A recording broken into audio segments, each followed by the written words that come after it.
Բարև սիրելիներս, այսօր տատիկը իր թոռնիկին տարել է զբոսանքի ու ես որոշեցի այդ ընթացքում մաքրեմ խոհանոցը, բայց ինչպես տեսնում եք, զբոսանքից վերադարձան,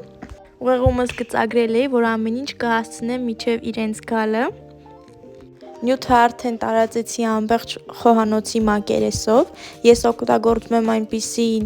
նյութ, որով կարող եմ մաքրել խոհանոցի մակերեսը։ Ես երեկոյան թխել եմ մեղրով տորթի լիստերը, այսօր պատրաստեցի կրեմը և հավաքեցի տորթը, եթե կհետաքրքրի կարող եմ մի ուրիշ անգամ կիսվեմ ձեզ հետ բաղադրատոմսով, ես չեմ գրտնակում տորթը, այլ պատրաստվում եմ հեշտ տարբերակով։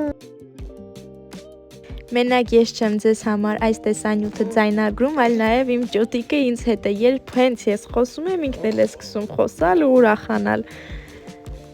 Խոհանոցը մաքրեցի, շնորհակալություն, որ այս տեսանյութը դիտեցիք մինչև վերջը, տեսություն։